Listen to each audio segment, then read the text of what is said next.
Okay, to give us a little update, biblically speaking, about where we are as we move across this timeline. All right, I'm going to talk about the splitting of the 12 tribes. Because Israel wanted to pick their own king and go against God, 10 of the tribes wanted that. The other 2 tribes wanted to listen to God and do it their way. So there was a splitting of the 10 tribes to the north and the 2 tribes to the south. Benjamin and Judah were the 2 tribes to the south. Make a long story short about what's going on, the Babylonians come down and take the 10 tribes. Right? They bring them back up. A few years later they came back down and took the remaining 2 tribes. They kept them in Babylon for a while. You can research this on your own. Then modern day Iran, which is Persia back then, modern day Iran, they came over and took the Israelites and won a battle from Babylon. Right? And that was with King Cyrus. And then you had the story of Esther, where he falls in love with Esther. Esther is very bold, and she goes and talks to the king, and the king releases the Israelites because he loves Esther, and they come back to the Promised Land. They're back in the Promised Land, and that's when Nehemiah and Ezra rebuild the temple that was been destroyed from the first Babylon to come down. So as we go down this, then we have the story of Christ.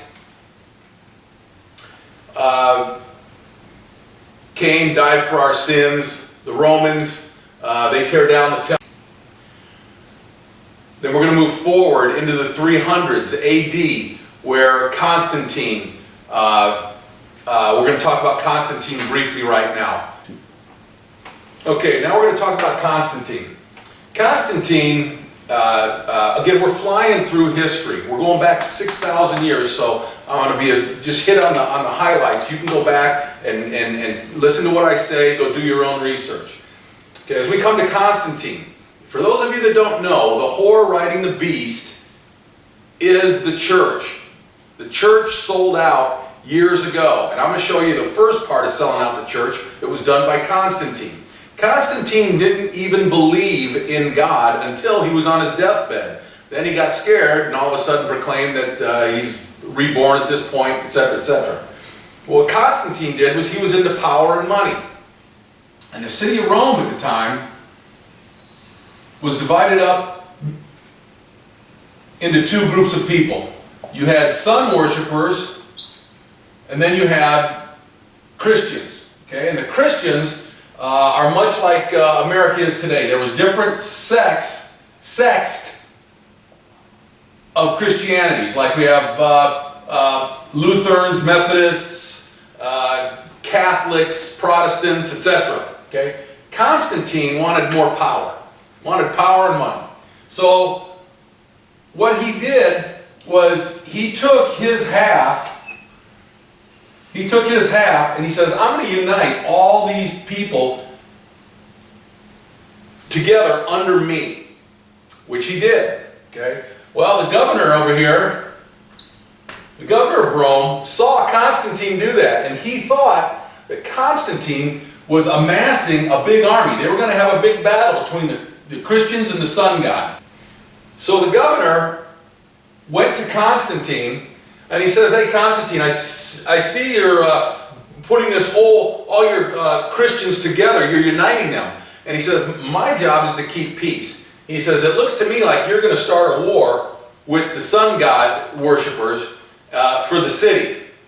The governor says, I don't like this. He says, so I'm going to make you a proposition. He says, I will let you be in charge of the entire city.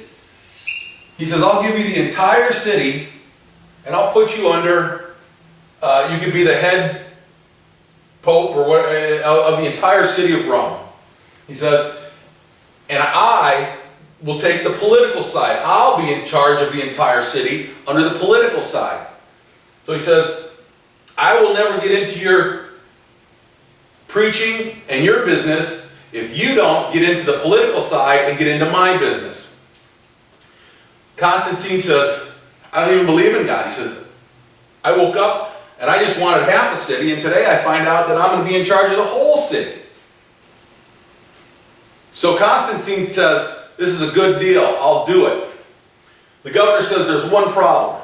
He says, my people worship the sun, okay, on Sunday. He says, your people worship on Sabbath. The Jewish, remember, they liked Jesus. They were Christians, but they worshipped on Sabbath, on the Sabbath, the day we should be worshiping on. So what happened? The governor says, I could never get my people to move their holy day to Sabbath. Constantine says, once again, I don't even believe in God. I'll take my Christians and move their holy day from the Sabbath to Sunday. This is why Christians today worship on Sunday. And if you notice something about some religions, they've merged some things. Definitely most of you that are Catholic, and I know in the Presbyterian churches you'll see it, and I don't know about any of the others, but you'll see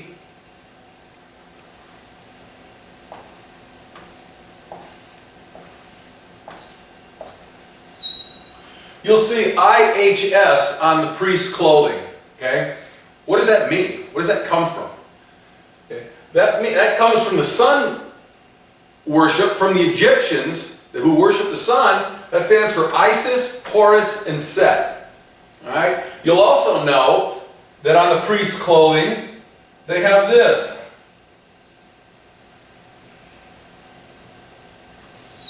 They have this symbol. Okay. This also comes from ancient Egypt, and it's called the Ankh. And what you do is you carry it around like that, and that's supposed to mean immortality. Okay? That means it's kind of like today where we put a cross on, wear a cross around our neck. Well, back in the Egyptian days, they would carry this thing around, showing that this is their religious symbol, and it meant immortality. Okay? So this is how Constantine and the church started to turn away from God and the true teachings and started to get into, they're starting to wash out religion, and Satan moved the holy day of 7 to 6. Once again, you're going to see this pattern. 7 plus 6 equals 13. He's always moving 7 and 6, merging 7 and 6, changing 7 and 6, and this will play a huge role in end times. He's going to do it again. The Antichrist is going to do it again. And when I tell you what the Antichrist is, how he does it, this whole thing is going to come together and fit perfectly.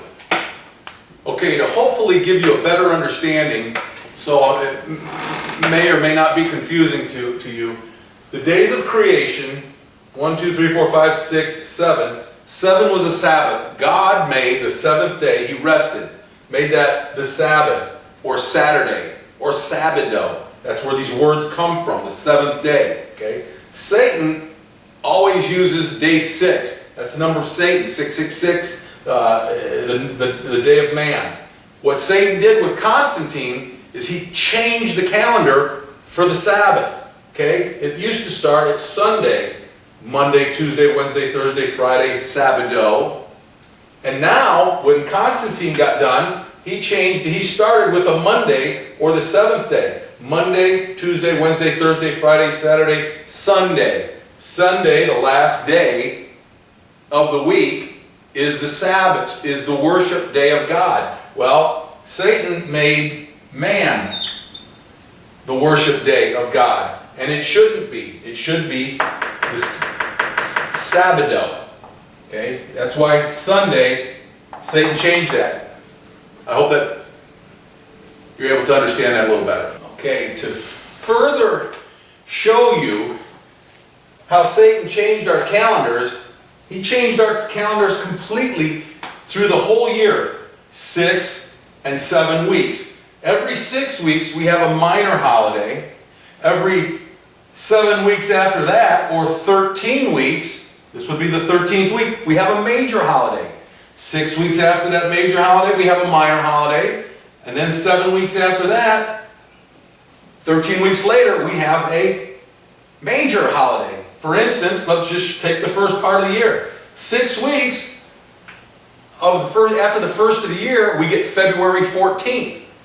What's that? Valentine's Day, with little cherubs and all this, all right? 7 weeks after that, we celebrate a pagan holiday called Ishtar, or Easter. That's a moving holiday. It's never on the same date because it has to do with moon worship. It has to do with the first full moon, okay, that's coming around. 6 plus 7, it's pagan. The whole thing's pagan. And then 6 weeks after that, we have another minor holiday. 7 weeks after that, we have another big holiday. 6 plus 7, he did that throughout the entire year. So Satan took the days of creation and the Jewish calendar, which we should be using as our proper calendar. That was God's calendar. That rotates on 13 moons. All right? The time works out perfect on that. When we created this, we go to a leap year, and this whole thing doesn't quite fit right because we got off God's calendar, and now we're on the Jewish. We're off the Jewish calendar, and now we're on a pagan calendar. Okay, as we go once again down this timeline from the beginning of sin to all hit present day, we're gonna talk about the Crusades. So it started in roughly 1099 and ended in 1293. And the way the Crusades got started was the Europeans would make a pilgrimage through the Alps. This is the Mediterranean. Here's Italy, and here's Israel. Europeans, to go to the promised land, they'd make a pilgrimage, and they'd go through the Alps. And while they were down in this area, the Muslims would murder them, rob them, rape them. So there were 9 men from France that, for a fee, they were like a police force.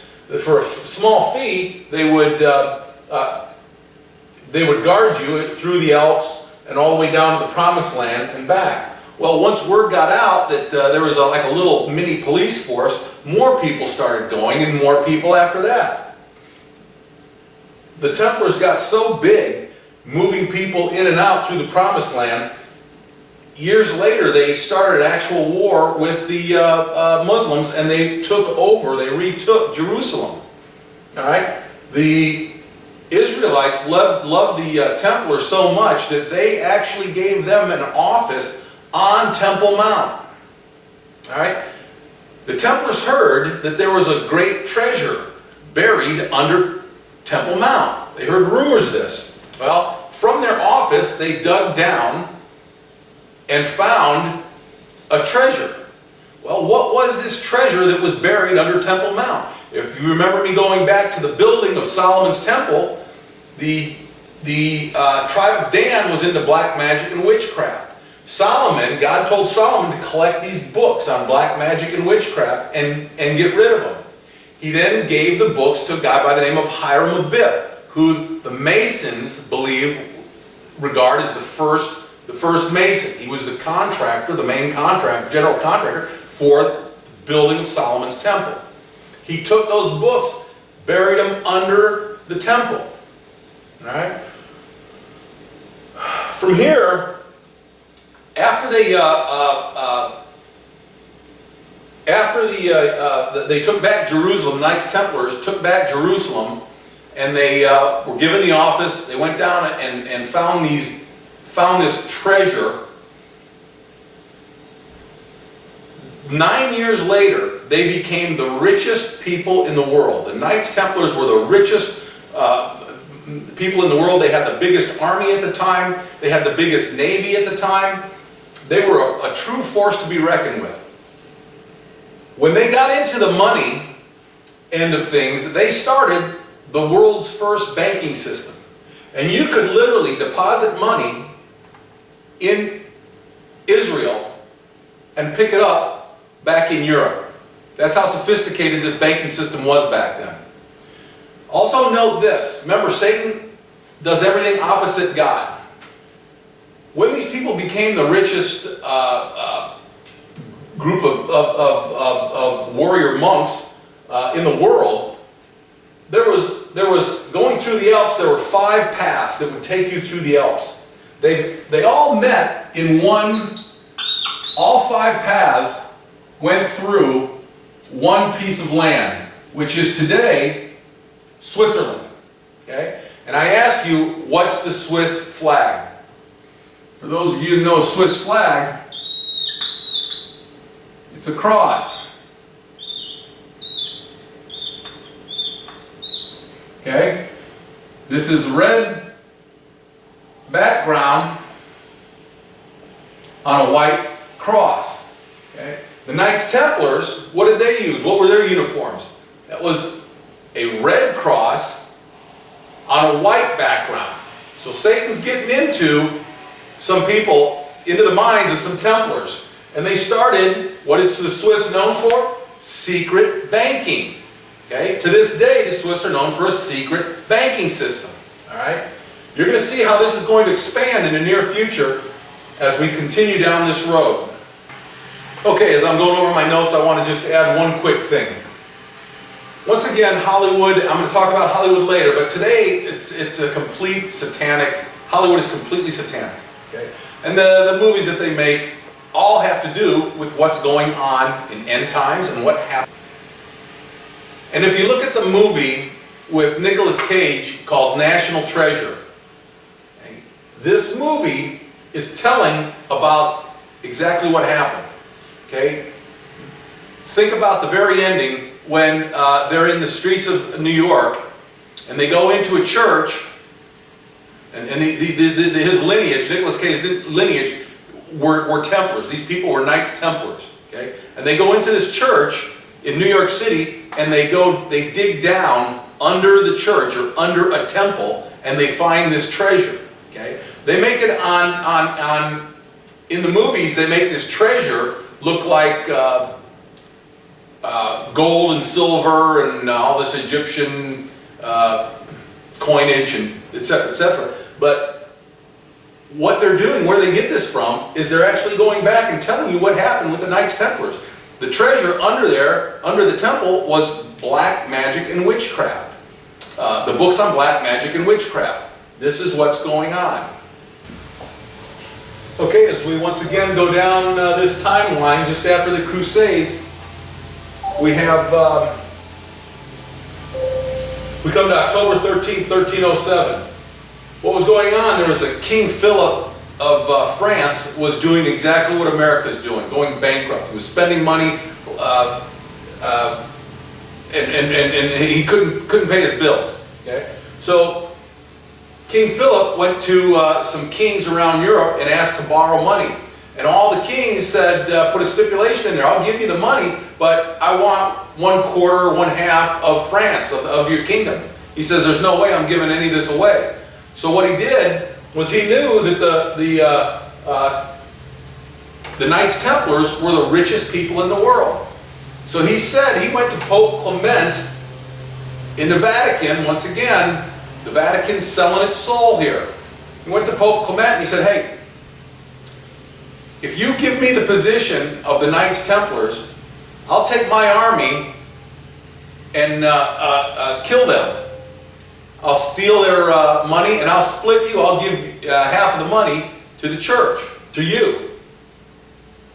Pope Clement agreed to this. So on October 13th, 1307, King Philip raided the Knights Templars and tortured them, burned a lot of them at the stake. And this is also known as Friday the 13th. This is where we get Friday the 13th being an unlucky number. It goes directly back to the Knights Templars being sacked. From here, the Knights Templars disbanded. They went underground for about roughly 100 years. They re-emerged in the UK, in northern Scotland and Ireland. Okay, once again, as we move further down this timeline, we come to William Sinclair. He was lived in the 1400s. He was the guy basically behind the Rosslyn Chapel, which is outside Edinburgh. Once again, the Knights Templars were disbanded at this point, and however, they go underground. Some of the members that were still alive, and they kind of come together back in the northern UK, in Scotland and Ireland, and they build this Rosslyn Chapel, which is about the movie Da Vinci Code and all that. There's a lot of information here. There's so much. I'm not going to get into it. I'm just going to paint a rough picture of what's going on here. The measurements and all this go right out directly to the temple in Jerusalem. There's all sorts of great information on this. You should read up on this. But what happened was Sinclair ran out of money. And the interesting thing here about when he ran out of money, he had to go to some king or queen to ask for money. Well, the queen, he couldn't go to the king of France. He was the one, just less than 100 years ago, tore the Knights Templars apart. He couldn't go ask the king there. He couldn't ask the king of England. They were always fighting. Where he went, he sent his granddaughter down to Queen Isabella in Spain and asked for money. Okay? And he told the daughter that there was a great new world that they had sailed to. Again, this navy that the Knights Templars had overnight was gone on this date, October 13, 1307. All the navy left the Mediterranean and they were gone. Where did they go? Well, they went to the New World, because when they came back, they started building Rosslyn Chapel there, and there's a lot of carvings and stuff like corn was put into some of the pillars and all that. Well, they didn't have corn in the old world. They knew about this in the New World. So they went down, he dispatched his granddaughter down to Queen Isabella to tell him about they need money for the funding to finish this chapel, and that there was a great new world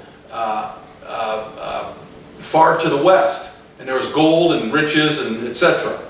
So she puts together 3 ships called the Nina, Pinta, and the Santa Maria, led by Christopher Columbus, and it turns out that his daughter, Sinclair's daughter, married Christopher Columbus. She was Christopher Columbus's second wife. His first wife had died of some disease, I believe. Okay. Now, if you notice, when the Nina, Pinta, and Santa Maria came into the New World, what was their sails?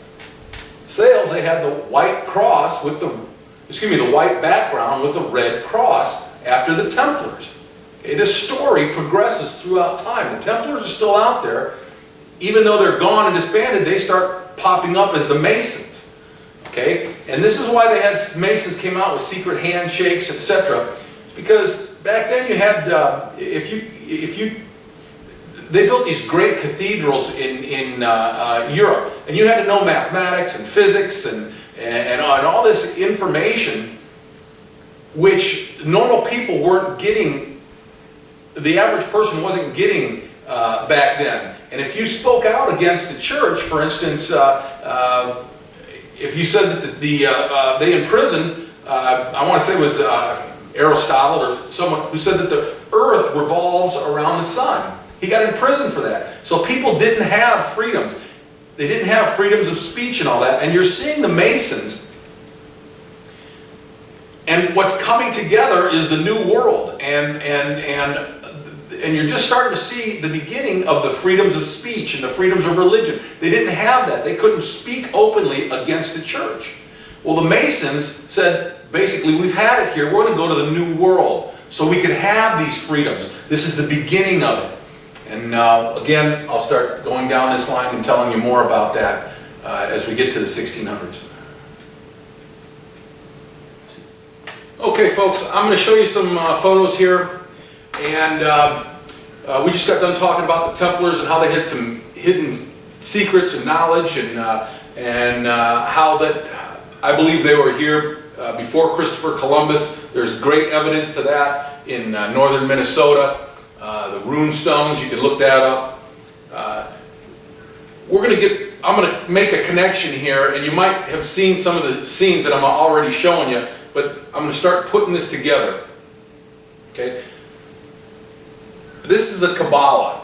Okay? This is what Satan said was that he's mimicking God's tree of life. God had the tree of life in the Garden of Eden. This is called the tree of life, and this is satanic. This comes from the tribe of Dan. We spoke about that earlier. We said how many paths there were. 33 is the highest level, and the duat. You're trying to get to the duat, okay?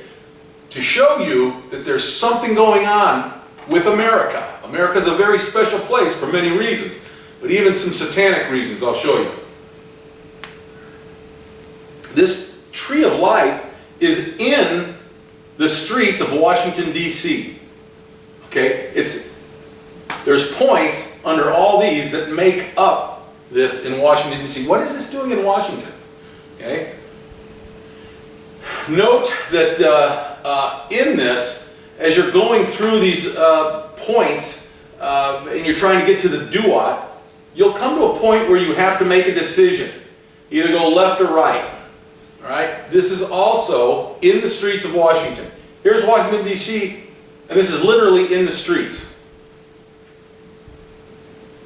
There's no doubt something, we spoke about the Vesica Pisces. This is also in California.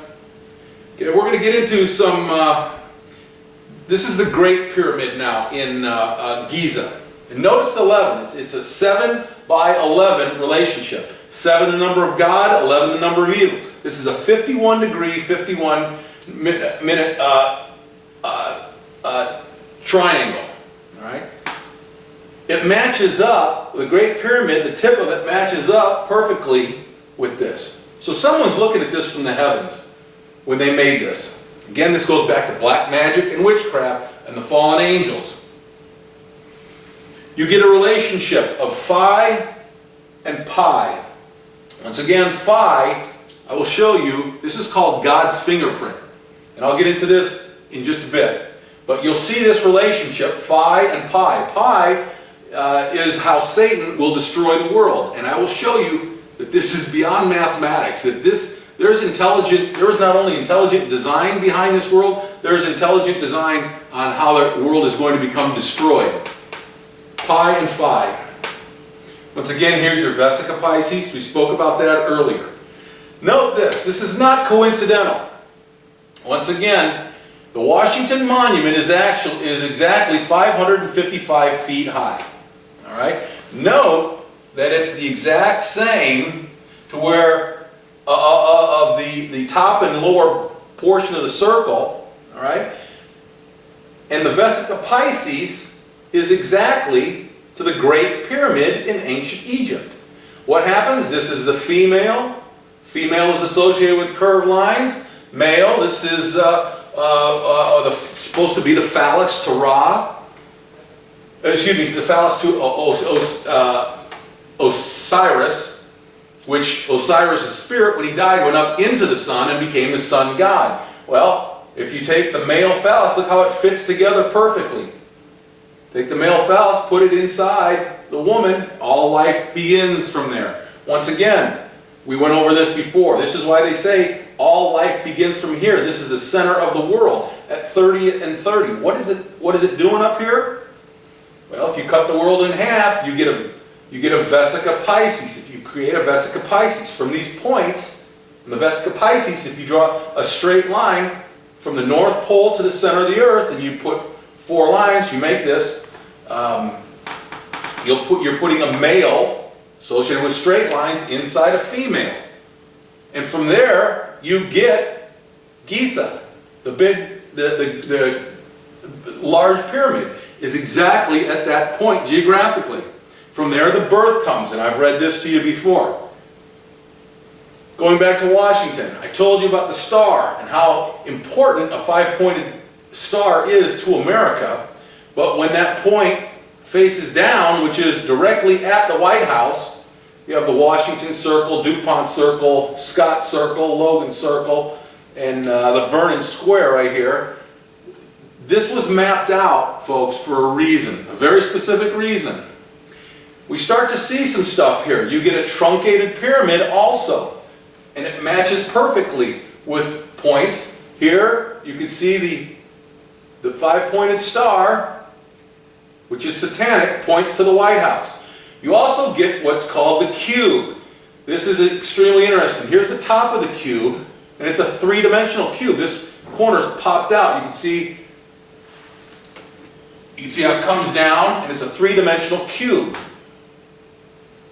Right here. Well, this cube also fits into the Kabbalah. There it is in the White House. There's your three-dimensional cube. Jefferson Memorial, Lincoln Memorial, Washington Circle, Scott Circle, Vernon Square, National Mall, and the White House. Boom. This is very interesting what's happening. Here you have all three together. Your truncated pyramid with your cube and your satanic thing pointing to the White House. But what's above this truncated, what is right under this eye? Directly under the eye of Horus. Remember this? We're going to get into that even more. It's the Eye of Horus, and there's a building there. A very special building. That's the Masonic Temple. They have 33 pillars, totaling 33 feet tall. You have a truncated top up here, and you have 13 steps, all satanic numbers. What's all this doing in Washington, D.C.? If there isn't something going on, something between good and evil. They're telling you this. There's secrets in plain sight. Once again, if you take this and you divide this in half, you got a pyramid up here and a pyramid down here. It's a quadratum elevation right here. And if you put the sun, comes perfectly up here. Okay, it fits perfectly. The middle of the sun fits perfectly. Well, what's also interesting, at quadratum right here, you have, if the sun, right in the middle, right at that point right there, something very interesting is going on. Albert Pike. This is the guy who wrote the book Morals and Dogma. This is the Bible of satanic witchcraft and evil. He's a 33-degree master mason. He's buried at that point right here, under the temple. He's also the guy that started Evil Central, the KKK. Notice notice the pyramids. One's going up, one's going down. You got all these other pyramids here. Notice K is also the 11th letter in the alphabet. So what you're basically saying here, 11 is an evil number. 11 is also, you could transform that and make 666. It's an evil number. 11 is the number of ancient Egypt, where you get your pyramid. There's also a layout where you get this symbol.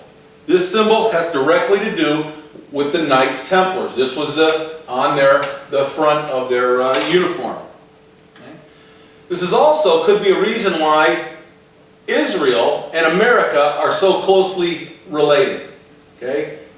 Look how this all fits together, folks.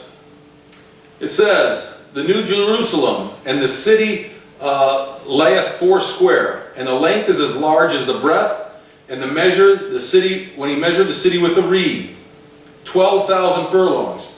The length and the breadth and the height are equal. Revelations 21:16. Let's get into this a little more. Okay? What we have here is a square, and it's if you divide that in half, this is a very important. This is a very important size shape. We see this. Well, before I get into Egypt, I want to talk about this. This city is laid out perfectly, in perfect dimensions. All right. And if you notice something, there's something really different right here. Okay. The Washington Monument is built right here. it should be built right here. If everything was perfect, all these align, okay? Why isn't it built here? Well, we hear that it was built on a landfill and the ground couldn't support that structure. That's complete garbage. Because watch, Baphomet's putting the heavens on earth. Here you have if you put the constellation of Leo and Virgo down on the ground, Virgo's holding a bunch of hay or wheat, which is supposed to mean prosperity over that point. But we as men really don't care as much about prosperity as we do about women. And if you notice, her hand fits perfectly. She's holding Osiris's phallus. That makes more sense than this, if a bunch of men created this. Okay? This fits perfectly. And it says the virgin is consecrated to Isis, just as Leo is consecrated to her husband Osiris. What you have is ancient Egypt. Osiris and Isis lay out perfectly, the constellations lay out perfectly also in Washington, D.C. It goes back to ancient Egypt. That square I told you about around Washington also fits perfect with Stonehenge. Okay, we're going back to Stonehenge again, and the Druids. Where did they get this knowledge? The Druids. It comes from the fallen angels. And all this stuff aligns with north, the axes, the solstices. You could do your own research on this. This isn't coincidental. I'm showing you more than enough information to show you that this is not coincidental. America was set up to bring in end-time revelation. Also, if we go to Jerusalem, we get this same size square. Well, this is interesting now. If we take and put a couple X's, we divide this in half, put these sixes, right here and right here are very interesting points. They're extremely religious. What you have here is the Church of the Holy Sepulchre and the Dome of the Tablets. I talked about this before, and the temple, there was a lever that would hide the tablets that were in the Ark of the Covenant. And they would move them around into this place right here when they weren't in there. And that's what this represents. The Muslims are in charge of this right now. And if anybody has ever gone to Jerusalem, or everybody's about to go to Jerusalem, I dare you to go stand in this. You will be escorted promptly out of that place. Because this is a very holy place where God kept the Ten Commandments. Muslims know about this stuff. Why don't we know about this stuff? Because it's hidden. It's hidden from us. This pyramid is extremely interesting. This has to do with Washington and pi and phi and all sorts of stuff. I'm going to start showing you this.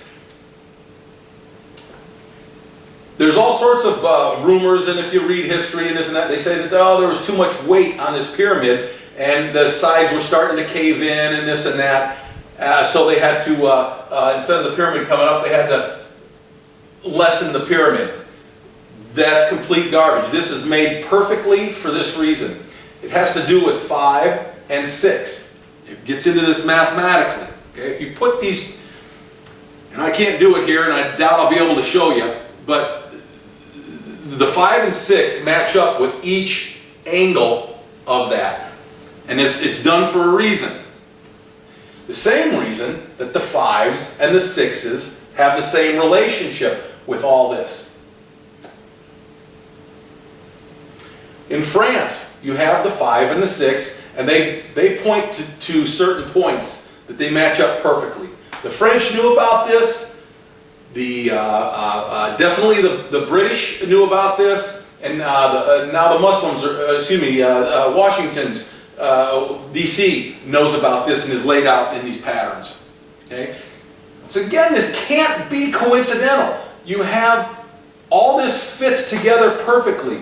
Your Vesica Pisces, they intersect with these circles, which intersect with the 6 and the 5 perfectly. This is all meant, this is all coming together, folks. I'm sure you could see this. This is not crazy. If you take 555 feet, divide that by 12 inches, and you get 666 inches, okay? 5 and 6, it's a pi. This is a whole mathematical relationship, phi and pi. This is how you can equal pi. To show that people in the Catholic Church knew about this, this man tore up all the streets in the Vatican to put this information from the heavens on earth. This Pope, it's not coincidental, took the name Sixtus V. Sixtus V. This relationship to this square gives a number. Once again, note the square. This square is exactly the size that holds the holiest of holies. This is the same holiest of holies. We see this in the Muslim religion also. It's the same. There's a cube. There's a cube. This is in Washington, it's in the holiest of holies, and it's here. There's something much greater, folks, going on that we know of. Okay, to show you that some of the ancients knew about this, we're going to get back into sacred geometry. This starts with we're going to talk about the golden rectangle. If you take a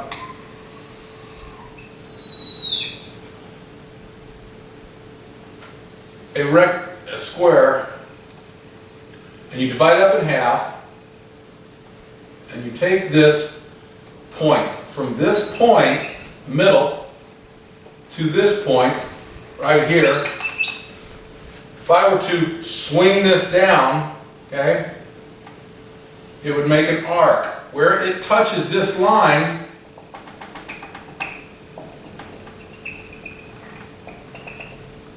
this is a golden rectangle.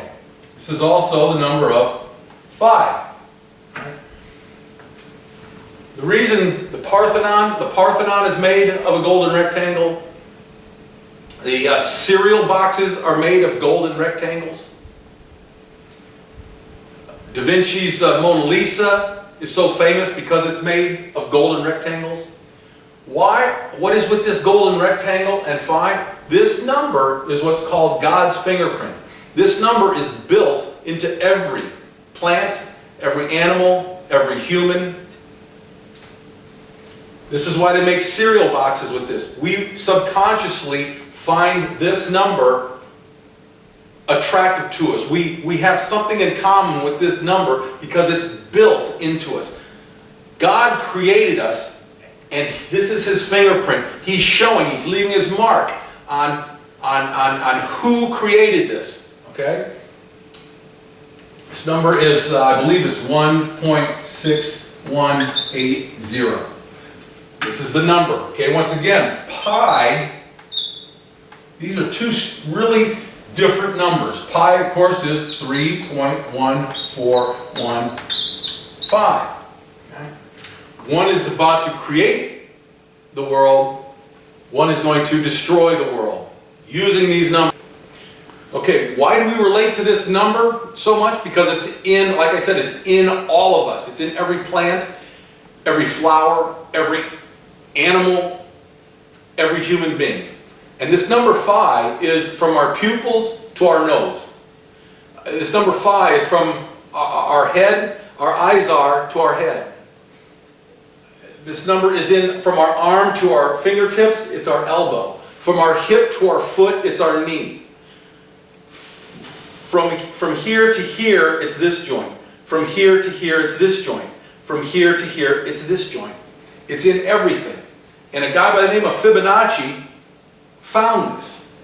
And this is also, those of you that play the stock markets, this is a natural order. It's a natural order to things. So much so that people who play the stock market will bet on this. When the stock markets go up and they'll hit this curve, this Fibonacci curve, they will sell. And they'll wait for the market to drop back down until they hit this curve again, and then they'll buy. It's called the Fibonacci curve. This is the guy, he was from Italy, lived back in 1175. And here is your golden rectangle, right here. Here's your curve. And it's infinite. It's God created it, therefore it's infinite. All right? The way you get this is you start at 1 and you add the last digit. Well, if this is your starting point, so it's 0 plus 1 is 1. 1 plus 1 is 2. 1 plus 2 is 3. 2 plus 3 is 5. 3 plus 5 is 8. Next one would be 13, and it continues. It's a natural cycle. You'll see it in sunflowers. That's what this pattern is. And if you Google or YouTube, get books on sacred geometry, people take lifetimes to learn sacred geometry. It's this complicated. It's this big. You can see it right there. It's a natural design of everything. You're looking at the number pi. You're looking at the number 5. Every one of these places, boom, boom, boom, boom, boom, is the number pi. It's the number pi. It's in every egg. It's in every plant. It's in the strawberries. It's in a head of cabbage. It's in the coral. It's in our fingerprints. It's in our ears. It's in our hands. It's everywhere around us, folks. It's in our storms. It's in our earth. It's in our universe. There is no denying a great power. An intelligent design built this planet, built this universe, built us. There's a struggle between good and evil going on. I hope, after all this evidence I'm showing you, that the time is short, folks. The time is very short. We are in the last days. I urge you to pick up a Bible, share your life, give your heart to God, and convert. You are about to see the Antichrist on the scene, and I'm about to get into that too. Okay, folks, now we're going to get into the 1600s. We're going to go down that timeline, and once the 1600s happen, Satan is going to be like a octopus, and there's going to be arms stretching out and trying to wrap around the world from all sorts of different directions. Okay, and it starts with this guy. This guy is Amstel Meyer Rothschild. This guy was a German, and he lived in Europe in the 1600s. He manipulated markets. He manipulated markets to make his fortune. And what would happen was he started by people. He had owned banks, and people would come and deposit their gold and silver. And he first started by shaving coins, shaving just a fraction of a coin, 1/100th of a coin off. So every 100 coins that came through his bank, he would get one extra coin. Okay, so Amstel Meyer Rothschild would continue to shave coins to make money, and he would go to a farmer's, and they didn't have sophisticated 30-year mortgages like we had today, but they did loan money to farmers for land in their homes. Well, what he would do was he would loan money to these people and charge them an interest rate. And through the course of years and years of paying this off, when the farm was about to be paid off and the people were going to be debt-free, he would artificially raise their interest rate to where they couldn't make their house payment. They would then default. The land and the house would go to the bank. So after years of paying interest on this, he would make years of money on interest. He then took over the property. And the people started to revolt. Okay, the people of England started to revolt against him. They wanted to kill him. Well, what did he do? he went to the crown. He went to the kings and queens of Europe and especially England, and he'd say, you've got the army, I'm making money, I'll give you some of this money if you protect me with your army. They're saying, okay, count me in, I'm making money. They would screw their own citizens, and this guy, his business grew. Okay? And what the queen did, the kings and queens, especially of England, is they deployed a secret workforce, a secret police force. This is how MI6 started. Again, number 6 is satanic, right? This is how MI6 started. They started no different than what Fidel Castro has in Cuba. When the people of Cuba get sick of this and they want to revolt, they start talking to other people in the town to try to take a town over and etc. to build this force against Castro.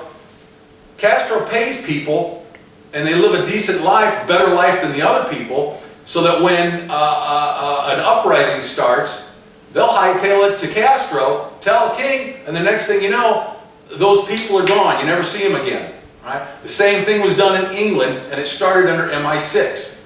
So this is to help quail down any rebellions. That's what this secret, again, in the esoteric world, everything's kept secret. Nobody knows quite who anybody is, and no one knows how high up people are in their levels, so it's all hush-hush, and you cave in to evil. Evil says something, you do it, or you'll be wiped out.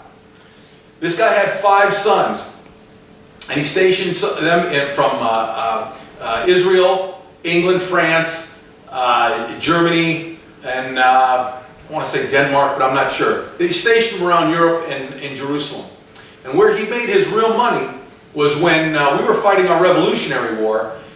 France and England were fighting in Eastern Europe. One of his sons saw that France had lost the war. And Napoleon lost the war. He hightailed it back to France, took his family's fortune, shorted their market. He then told people that France won the war. Well, people were putting money, they were exuberant, they were putting money in the market, everything was going up. What happened? When word got out a few days later that they lost the war, as the stock market crashed, they made millions. All right? They became so wealthy, they were richer than any kings and queens around. They became one of the most powerful families in the entire world, and they still are today by manipulating markets. This exact same thing is going on now, and I'll talk about this later in detail. I'll show how the path goes. But these people are now our Federal Reserves. Okay? I'll get into that later, but the Federal Reserves, the banks, there's 9 families that own all the world's, the majority of the big banks in the world. Goldman Sachs did exactly this on our housing debacle. Okay? As they were throwing loans out to these people that couldn't afford them, they knew there was going to be a crash. They took and shorted the housing market. So as the market crashed, Goldman Sachs made gazillions. They do this time and time again. George Soros has took down 3 countries by himself. And his greatest prize, George Soros says, is he's trying to take down America. Okay? That's why he's the greatest owner of gold, personal owner of gold in the world. When this market crashes, this world goes under a Great Depression, this is designed to happen. Soros and his evil weirdos are going to be rich, and what's going to happen? The Antichrist is going to be there to come on the scene when there's this major global depression. World's going to be clamoring, there's going to be wars and rumors of wars. All hell's going to break out on this planet. And what are they doing? They're setting up the Antichrist to come in saying, I'll save everybody, just like Adolf Hitler. Okay? Who burnt the Reichstag down? It was the Nazis. Why? To create such havoc that evil would show up, Hitler, saying, I'm here, I'll help us out of all. Satan does the same thing over and over. And you're going to see in the final days, it's going to be exactly that.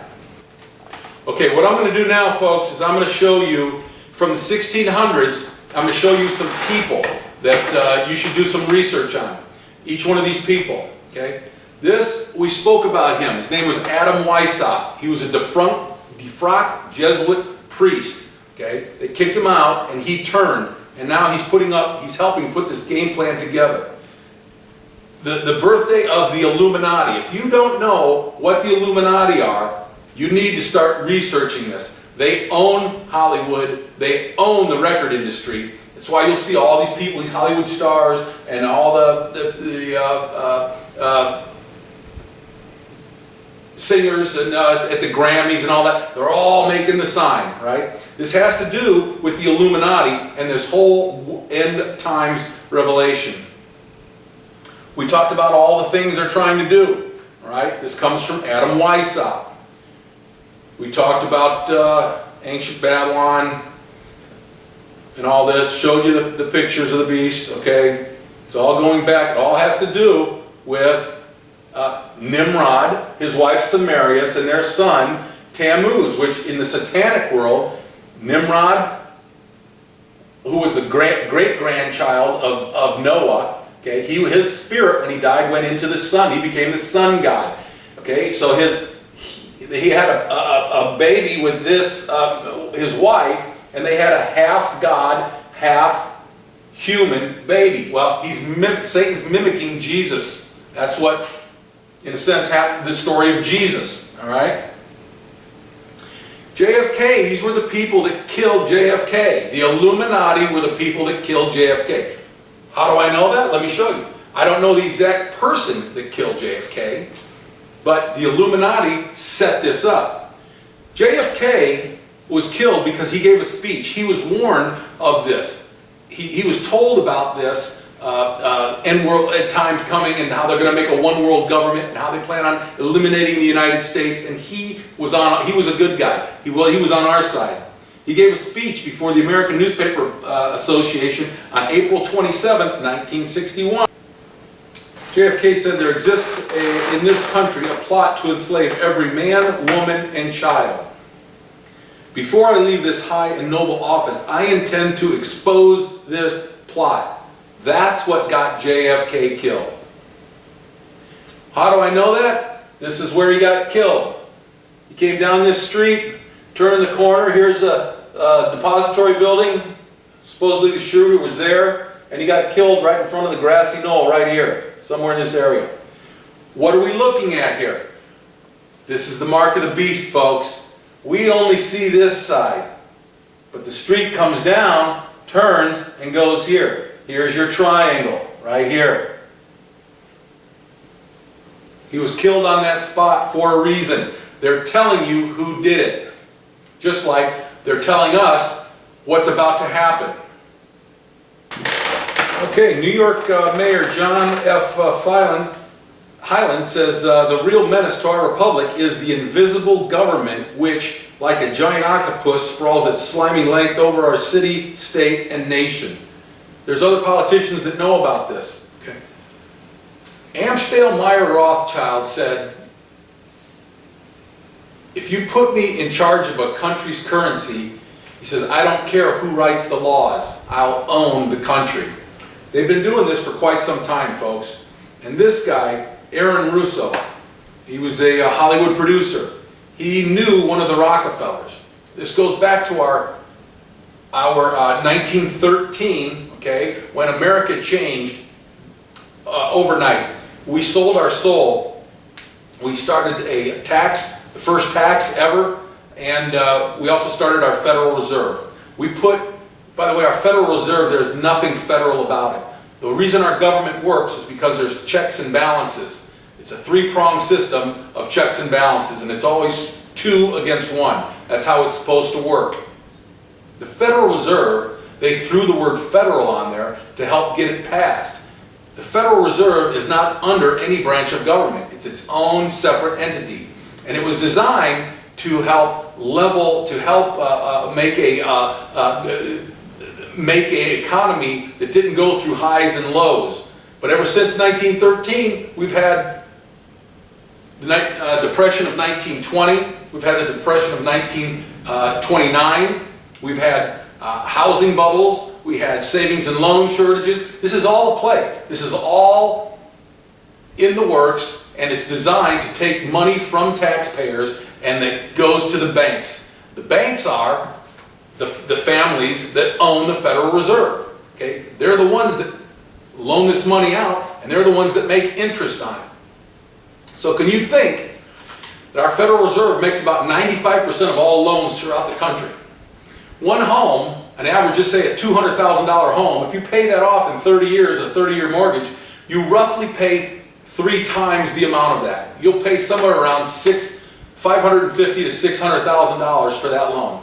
That's on one house. In 30 years, they'll make that. Could you imagine 95% of all homes in this country, the money that this family has a wealth? Could you imagine the money for the commercial buildings that are millions and billions of dollars that they're making this on? And they just don't stop here. It's international, okay?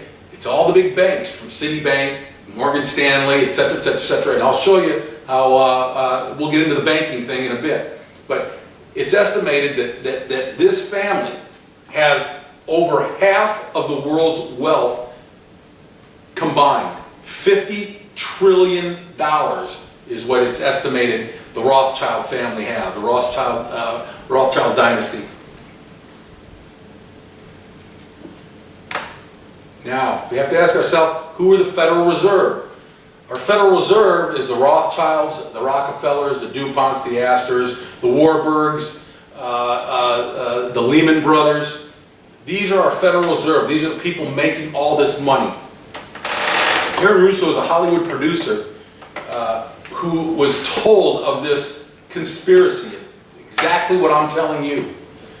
This is a good American who came out, one of the Rockefeller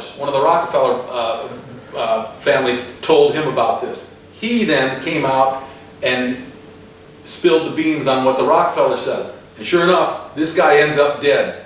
All right. John D. Rockefeller, in his memoirs in 2002, page 405, states, "Some even believe we were a part of a secret cabal working against the best interests of the United States and conspiring with others around the world to build a more integrated global political and economic structure. One world, if you will. If that's the charge, I stand guilty and I'm proud of it." This guy is evil central, David Rockefeller. They want to own the world, right? And I'm going to show you some of his friends. They started a bank, Lucius Trust, after Lucifer. And notice what you have. It's a blurry picture, but it's a half sun. You have the half sun coming over the horizon. That's what happened in the Garden of Eden. Okay? Evil was kicked out to the east. When evil comes back, it's going to come back from the east. Okay? And Satan's going to take the half sun. This is what you're going to see, this sign. And I'll show you as we talk more and more here. It says, this guy says, we must move as quickly as possible to a one world government, a one world religion, under one leader. Says, this lady says that these books were calling for a new world order with an accompanying global food redistribution program, aided of course by modern technology, i.e. computers. Remember this woman and me saying this. I'm going to get into computers, and I'm going to talk about computers and how the computers, which you could see, they know everything we're doing. Okay? But remember this woman and her saying this. This guy's part of the UN. He says this should, first prize should go to the United Nations, which through its World Population Conferences and anti-population work has prevented 2,200,000,000 more people from being born between 1952 and the year 2000. Robert Mueller, that's beautiful. God said, go out and multiply. Satan is going against that. This is where you can go all the way back to Babylon and the god Moloch, which was a bull. There was a fire pit under this bull named Moloch. People would throw their babies into the fire for giving a burnt sacrifice to their god, okay, a satanic god. This guy, this is what we're doing with modern day abortions right now. We think we're so smart and sophisticated, we call them abortions, and that's fine. It's the same thing. Satan is getting we've now killed 50 million people since the 1970s. 50 million people. God is not going to stand for this too long. This guy's evil central too. Okay? Evil is using the New World Order is about to come through the Trilateral Commission and Council of Foreign Relations. This guy's in the Council of Foreign Relations, Brzezinski. He says it's easier to kill 1 million people than it is to control them. What a sweetheart. If you think this doesn't go back to ancient Babylon and a lot of our presidents in end times, what's Bush doing with some Egyptian writing on his wedding ring? Listen to this, liberals. The IRS was using this illegal database to target and audit people who were warning of the corruption in the Federal Reserve, as well as Tea Partiers, people who support the Constitution. Everybody should support the Constitution. But what makes you a terrorist these days? Believing in the Constitution is one of them. Folks, they're out to destroy the Constitution. Okay, folks, it's over for America. What they're doing is they're going to financially collapse us. And I can prove that because of the coins. They're reissuing coins. And I'm going to show you how this is even, they're talking about this on CNBC, and I'll show you some videotapes. But let's look at some of the new coins they're issuing. This is going to come from the New World Order. And I'm going to get into Revelation and talk about the beast with 10 heads and 7 horns. Okay? The beast with 10 heads and 7 horns is from the Illuminati. The Illuminati is behind the world banking system. In fact, the Roman Catholic Church is behind all this. Right now there's coming out with some new coins, and I want you to look at what's going on. We have up here the Luciferian torch. Okay? This is just a torch. This is the same torch that's on the Statue of Liberty. Okay? Just in a different way. This is the suppression of liberty. This symbol right here, which we've all seen, that means the suppression of liberty. Global fascism. This thing right here is on both sides of the Senate. Okay? It stands for global fascism. If you look at the Senate, where they give their speeches up there in the chamber, this symbol, there's 2 of these, and they have a axe's head on here, which is not on this one. Okay? That stands for in unity. There's all these separate little pieces of wood and they're bound together. And it's a symbol for the occult world. If we bind together tightly, we can suppress humanity. Once again, global fascism. If we're not living in that in America, I don't know what is. Once again, the sun worship. This symbol indicates, once again, the half sun. Do you see these symbols being repeated over and over? The half sun, sun worship. Once again, the Antichrist will take this form. Half sun. I've said this 10 times. Alright? Once again, the scepter. Okay? This goes back to ancient Egypt. And remember, that Egyptian bloodline is going to meet all the way on in England. What do they have in England? What's the Queen of England hold? She's got her own scepter. It comes from the Merovingian bloodline. Let's take a look at some coins. Alright folks, what you're looking at right here is the beast with 10 heads and 7 horns. The world, the Illuminati have this mapped out already. The world banking system has this mapped out already. Here's the 10 heads. The world is broken down into 10 places. When you get the mark of the beast, we're not going to be able to buy or sell goods without taking the mark. Alright? It's broken down into 10 sections. You're looking at them. Notice North America. Okay? The United States is gone. This whole section's in green. Mexico, the U.S., and Canada. Okay? Not coincidental. Here we got a coin. Union of North America. Look where it is. Mexico, U.S., and Canada. 20 Ameros. 20 Ameros. Again, this was made in 2007. We're getting ready for this, okay? We're getting ready for the New World Order. They're coming up with their coins. North America, the Amero. It's again the Amero. I'll show you some pictures. The Amero. They have paper money, $50 of the Amero. Here it is, Mexico, America, Canada. They have Monarch. That's interesting. Google Project Monarch. You need to understand what Project Monarch was all about. That was started in the 1950s. Okay, it's about mind control. And I'll talk about that. Once again, the New World Order. We're getting the coins. What do we have? The eye, the illuminated ones, the Illuminati. This was made in 2009. Look at the sections. They're breaking it down for you, folks, right in front of your face. Boom, boom, boom. The Luciferian torch. This is very interesting. Let's go back and talk about the Luciferian torch. Look at these two goofballs. What do you notice in this picture, folks? It's right in front of your face. Notice anything over here? It's the torch of Lucifer. It's not the Statue of Liberty. It's not showing the whole statue.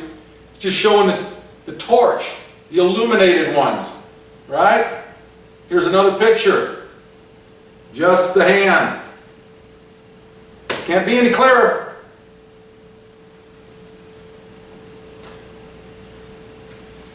Can you read the signs? Are you starting to see and read?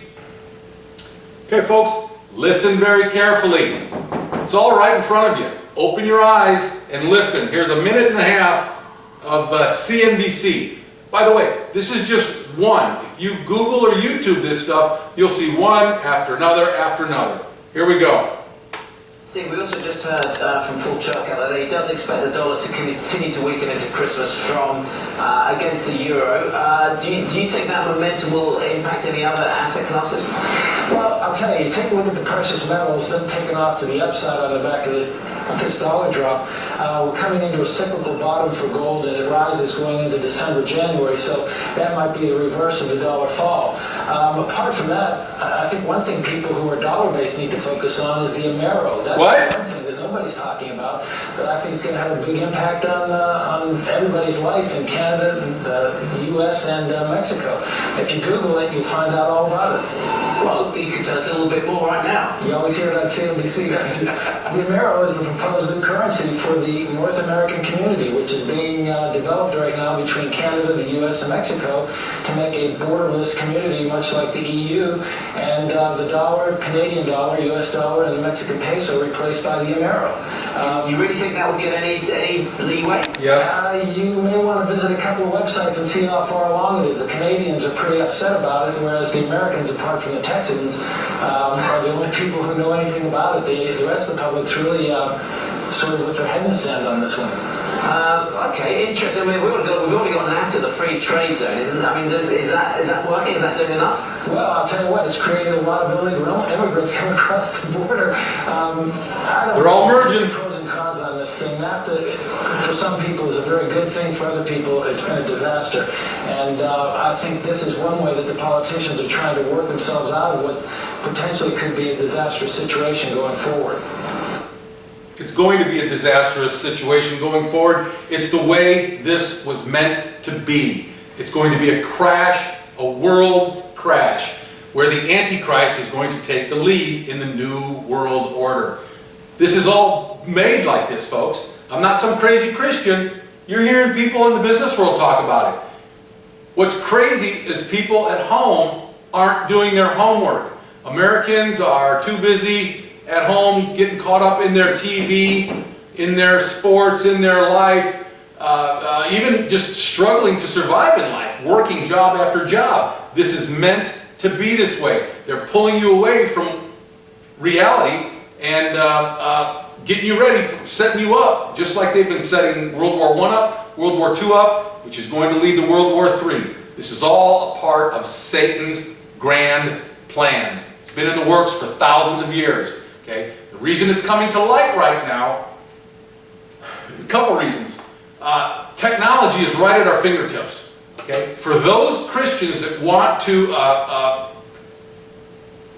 delve in and look, that aren't afraid to look at the dark side, okay? The dark side is bold. They're proud of this. They throw it out in your face, okay? You don't have to go too deep to find this. Okay, I know some people are going to sit at home that don't believe in Christ, and they're going to think I'm some crazy Christian nut. I'm not. I'm just showing you what the occult world is saying and doing. I'm right in front of your face. You're just not reading the signs. Okay? All right, folks. To show you that our president is a radical, I've already shown you he's a Muslim. I'm already showing you he's the beast spoke about in Revelation. However, that can be interpreted differently. I think he is. Maybe many of you think he isn't. But let's break him down a little more. Okay? I'm going to do it numerically in a coming session. But let's look at who he is and who he hangs out with and all this. Okay? Saul Alinsky wrote a book, Rules for Radicals. Now, I'm just going to read to you what this guy, who he dedicated his book to. All right, and what this guy is about. Saul David Alinsky was an American community organizer and writer. He was generally considered to be the founder of the modern community organizing. He is often noted for his book, Rules for Radicals. Rules for Radicals, President Obama taught in college. Okay? He admitted hanging around with radicals and communist professors. He admitted this openly. Rules for Radicals. Let's look into this book a little more. Lucifer, the mentor of Saul Alinsky and the American left. Now, I know some of you are good Democrats out there. You're not complete left-wing lunatics. Okay? Just like you have your 10% left-wing lunatics and we have our 10% right-wing lunatics. Okay, the majority, that's a bell curve. The majority of people are in the middle. Okay? I'm one of those people.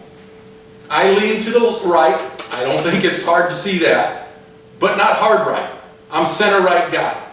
Most of us are in the center. That's what a bell curve is about. And that's where we have been ruled for years. The majority of people is center left, center right. And we've managed to do that. But in the last 20 years, politically in America, the two extremes have been pulling this country apart, led by our presidents dividing and conquering us.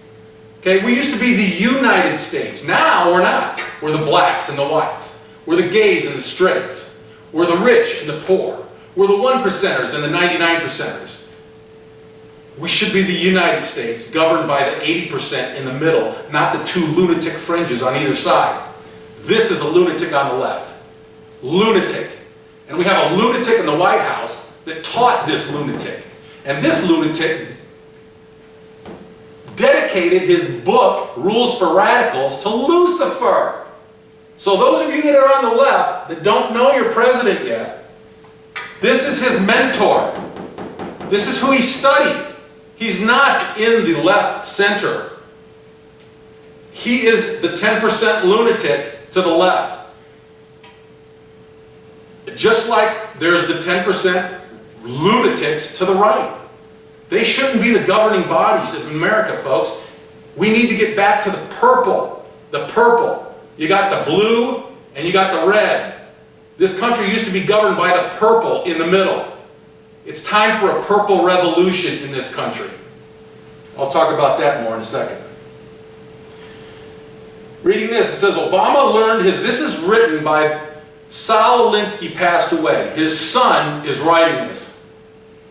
Obama learned his lesson well. I am proud to see that my father's model for organizing and is being applied successfully beyond local community organizing to affect the Democratic campaign of 2008. It's a fine tribute to Saul Alinsky as we approach his 100th birthday.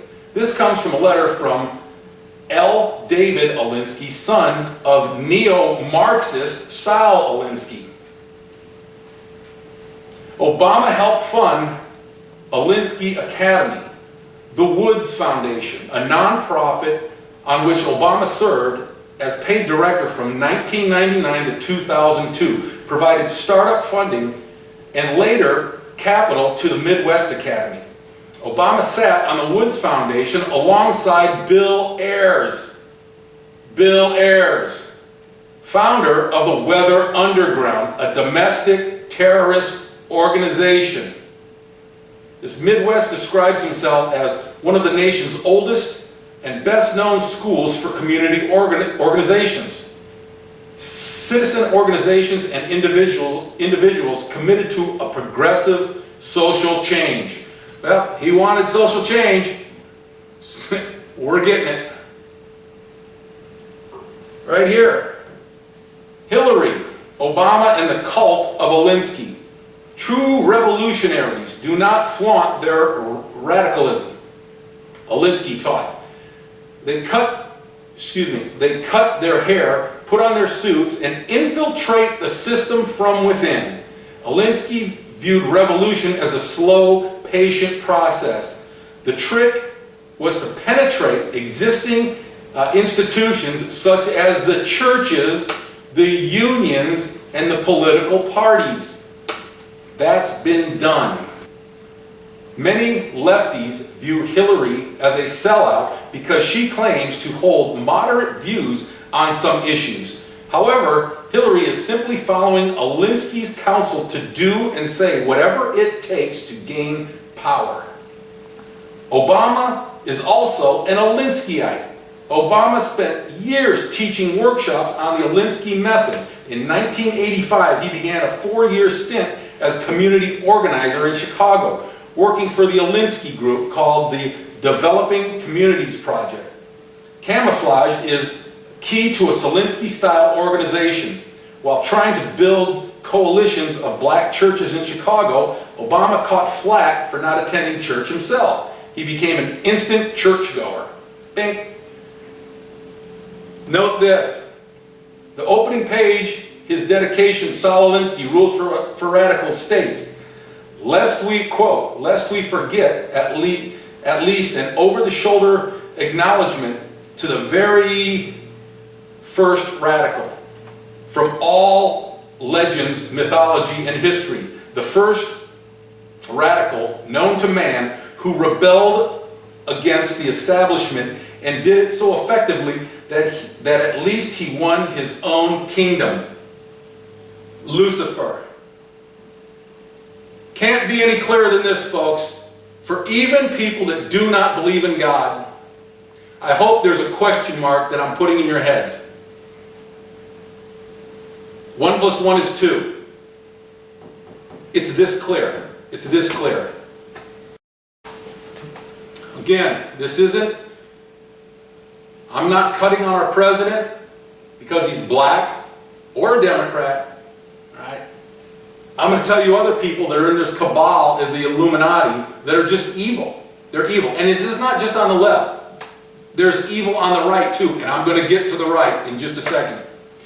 But let's look at David Rockefeller, who we already know and read some quotes on. Here's another one. We are on the verge of global transformation. All we need is the right major crisis and the nations will accept the new world order. That was in September 23rd of 93, David Rockefeller. Okay? He says, when the economy collapses, there will be people killing each other for food and supplies. This is when the government will step in and demand to give them more power to protect us from ourselves. They will do whatever it takes to take away our guns. They've already started through Sandy Hook and some of these. You're going to see gun control become more and more of an issue. And when we give the guns up is when everything falls. Let's go back to Cloward Piven for a second, and Bill Ayers and Bernardine Dorn. If you could think of a tree, and tree branches out. Bill Ayers and Bernardine Dorn, along with Cloward Piven, started what's called the SDS, Students for a Democratic Society, back in the 60s. Bill Ayers and Bernardine Dorn wanted radical upfront change right now through force. Okay? Cloward and Piven, they wanted slow infiltration of the system through our legal system, through our schools, through our colleges, through the IRS, through our political parties. That's what's going on now. Okay? These two people engineered this. Okay? They tried with, Bill Ayers didn't want to do that, so he went to the radical side. That caved in on him. Enough Americans at that time still believed in America, and they didn't follow him. But Satan comes in, and these two people, America seems to be turning with them and following in their direction and voting for all these things. A politician says, if you vote for me, I'll give you this, I'll give you that. We've now crossed that 50% mark. We're bordering on that. And the country is literally teetering on collapse because of their plan. And here they are, signing some legislation right here, Cloward and Piven. Okay?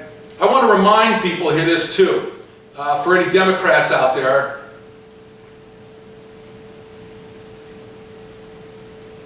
The Ross Perot, a Republican, was saying, he was waving a flag back in the late 90s. He was saying, if you sign into law NAFTA, he says there's going to be a loud sucking sound. He says that's going to be your jobs leaving this country. Okay? It wasn't a Republican that signed that. It was the Republican warning of what was about to come. It was a Democrat that signed it into office. They're giving your country away. All right? Just one example. And I'm going to get into many examples more. And here, once again, I read it once, I'm going to read it again. The Cloward-Piven strategy is to hasten the fall of capitalism by overloading the government bureaucracy with a flood of impossible demands, thus pushing society into crisis and economic collapse. I'm giving you quotes from these people, ladies and gentlemen. I'm just one American trying to do my job. All right. This is probably going to be the final clip in this hour portion before we move on to the next thing I want to talk about. But for those of you that have been with me for these 4 sessions, you're hearing something and it's making sense. You're seeing some things that are making sense to you. There's too much out there. I've probably lost a ton of people, 2/3 of the people that started here. Don't take it from me. I'm going to show you people that are on the inside, and I'm going to use their words. And I'm going to show you friends of the Rockefeller. And I'm going to show you a guy by the name of Aaron Russo, who you need to find more about, YouTube more about, because he gives speeches on this. Okay, this is just one clip of many. All right? This guy was killed. By who? Good question. But when he started to talk and come out and tell about what's going to happen, I'm going to let you listen to 9/11 in his words. He knew about 12 months, 11 months before 9/11 was to happen. All right? How? How would he know this? Listen to what he says.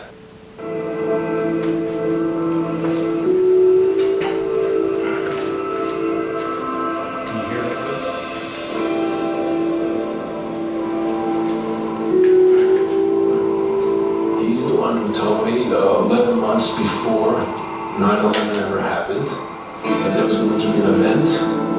Never told me that was going to be, but there was going to be an event, and after that event, we were going to invade Afghanistan to run pipelines from the Caspian Sea. We were going to invade Iraq. We had to take over the oil fields, establish a base in the Middle East, and make it all part of the New World Order. And we go after Chavez in Venezuela. And sure enough, later 9/11 happened, and I remember he was telling me how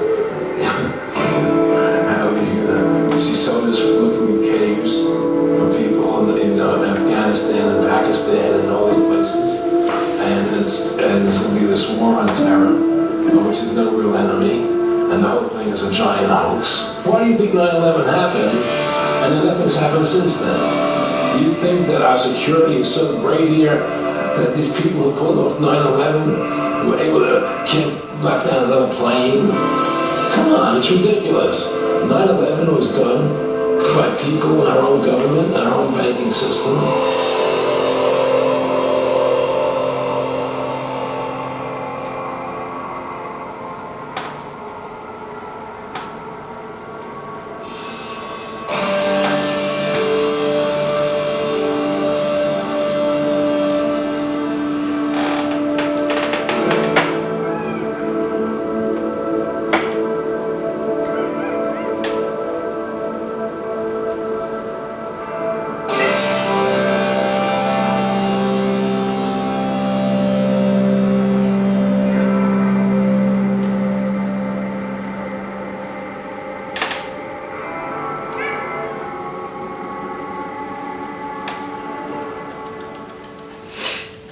the ultimate goal that these people have in mind is the goal to create a one world government run by the banking industry, run by the bankers, and they're doing the inception. The European currency, the euro, and the European Constitution is one part of it.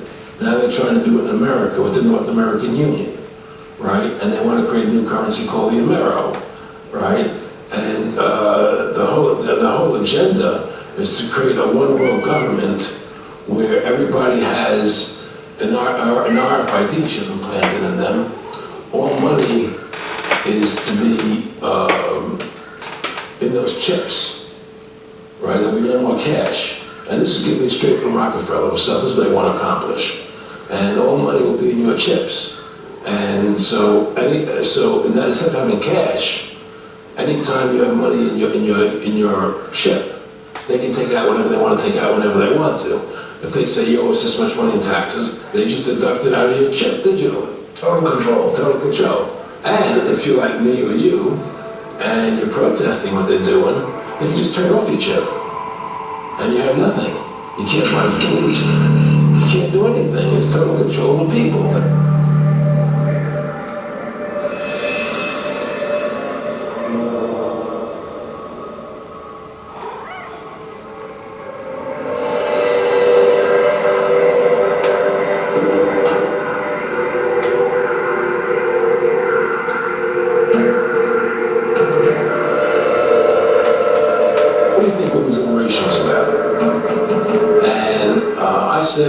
I'm pretty conventional thinking about it at that point. I said things about women having the right to work, getting equal pay with men, just like they won the right to vote. You know, and he started to laugh. He said, "You're an idiot." And I said, "Why am I an idiot?" He said, "Well, let me tell you what that was about. We, the Rockefellers, funded that. We funded women's lib, you know? And we're the ones who got all over the newspapers and television, the Rockefeller Foundation." He says, "And you want to know why?" He said, "There were two primary reasons.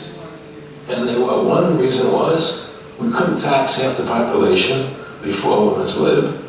And the second reason was now we get the kids in school at an early age. We can indoctrinate the kids how to think.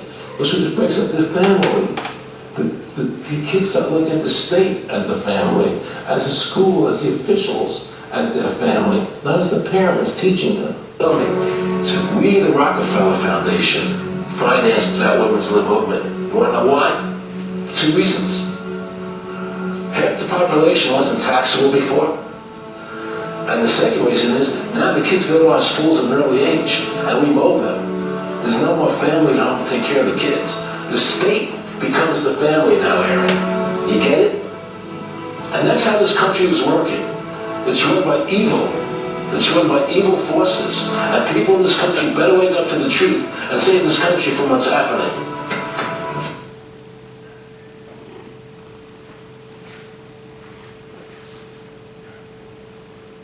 This whole war on terror is a fraud.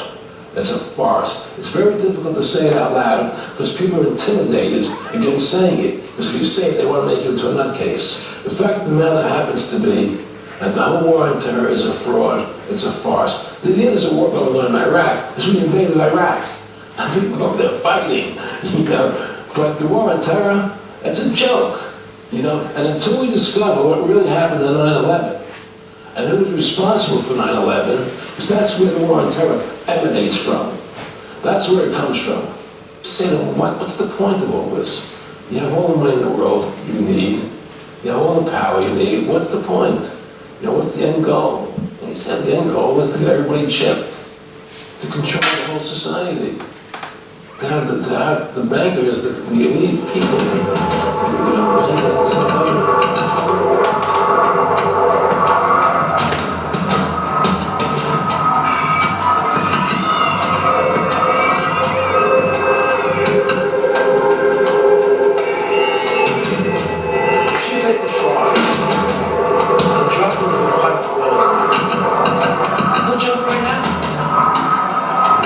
But if you take that same frog and put him in a pot of cold water and slowly turn the heat up, he'll sit in that pot of water, lulled into complacency until he boils to death.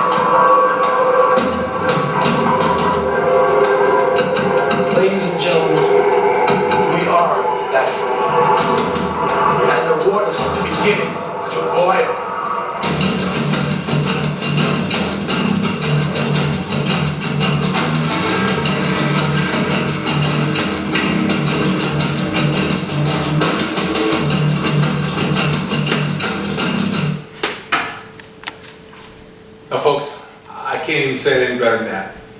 I hope you're starting to get the picture. People on the inside know about the New World Order. I'm showing you currencies. I'm showing you through the Bible. I'm showing you, do your own homework. Don't trust me. Do your own homework, your own research. Take the topics I'm giving you and go listen to your heart and let that lead you into the subjects you want to find. I hope you get together with church members, people in your church, because the only way we're going to take this country back is through the church.